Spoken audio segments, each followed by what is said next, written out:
Are there any further amendments to the amendment nature of a substitute?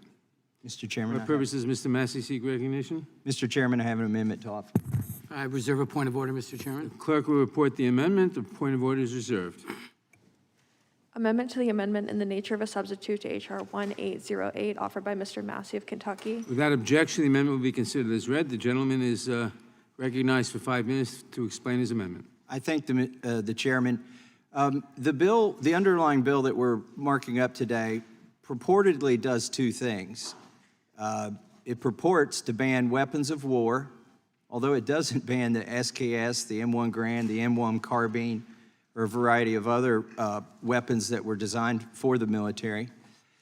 But it purports to ban weapons of war, and it purports to ban magazines capable of carrying more than 15 rounds. There are exemptions in the bill for federal agencies, sort of a blanket exemption. My amendment is simple. It says that the exemption does not cover the Department of Education or the Department of Agriculture for either the 15-round and above 15-round magazines or the so-called weapons of war. I am at a loss to understand why the Department of Education or the Department of Agriculture would need the so-called weapons of war to complete their missions. And I would, if I may, I would yield to any of the Democrats who want to tell me why the Department of Education needs weapons of war. Mr. Swalwell, I'll yield to you. I would just ask, if they don't need them, why do you need them? I yield back. I would say that they are not weapons of war, but I am taking the intent of Mr. Cicilline on good faith, that he's banning weapons of war here. And so I would ask him, why would he ban something that he calls weapons of war? Why would he allow the U.S. Department of Agriculture or the Department of Education to have what he considers to be weapons of war? He said these weapons that he seeks to design have characteristics specifically for killing people. If it's at the USDA, I would wonder, maybe you need to dispatch an unruly animal. But if that's the case, why would he seek to allow them to have weapons that, by his definition, and I will yield to him here in a second, are designed for killing people? Yeah, I think that exclusion is included because they both have law enforcement agencies. The gentleman yield? I will yield to the chairman if he would try to answer the question why the Department of Education, Department of Agriculture would need so-called weapons of war. Every such department, including the Department of Education and every department listed, including the Department of Agriculture and the Department of Education, have their own security forces who might need strong weapons. I'd like to ask, why do they need more than 15 rounds, and why would they need what the Democrats have mostly characterized as weapons of war if they're not going to war? I understand that they might need firearms, and I understand that the military should be exempt from this prohibition, and the Department of Homeland Security and the FBI and the ATF. I'm starting to wonder why the IRS would need weapons of war. And I really have to scratch my head to understand why an agency that is involved with dealing with the education of children needs weapons of war. And also, maybe, I've got a few articles that I'll submit for the record later on. It is true that the FDA, but you see, I'm not saying don't exempt the FDA. I understand why the FDA wants weapons of war. They conduct armed raids on Amish farmers undertaking the crime of selling raw milk.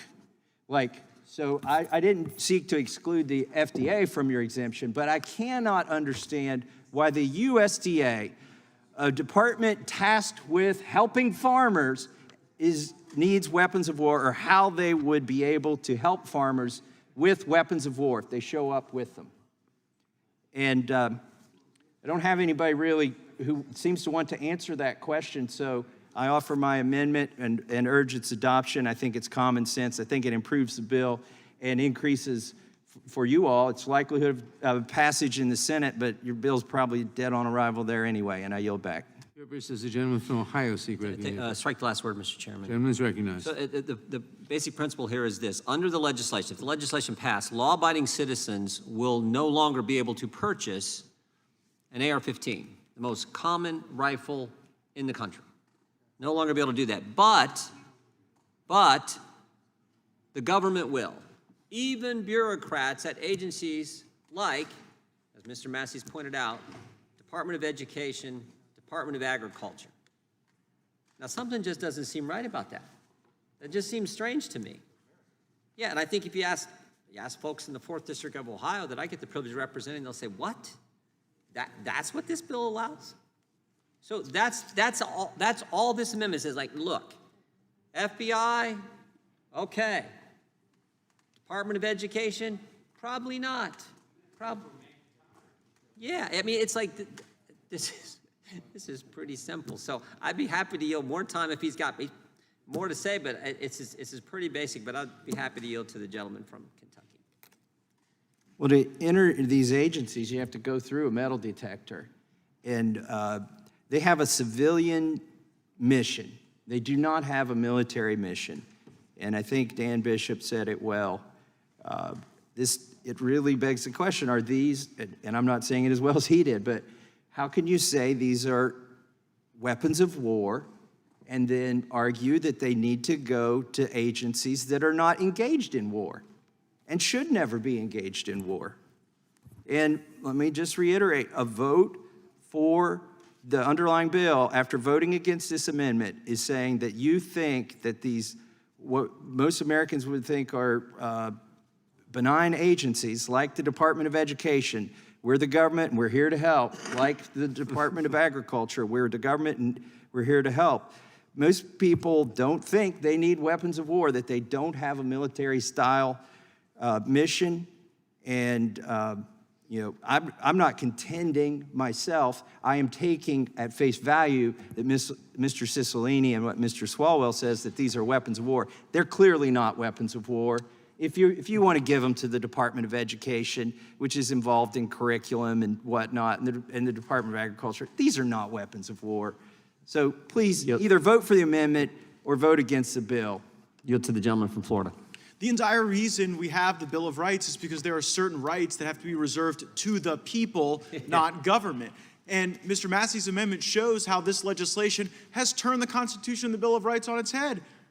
It takes powers reserved to the people, and it deprives the people of those powers and rights, and then it reserves explicitly the very same rights for government.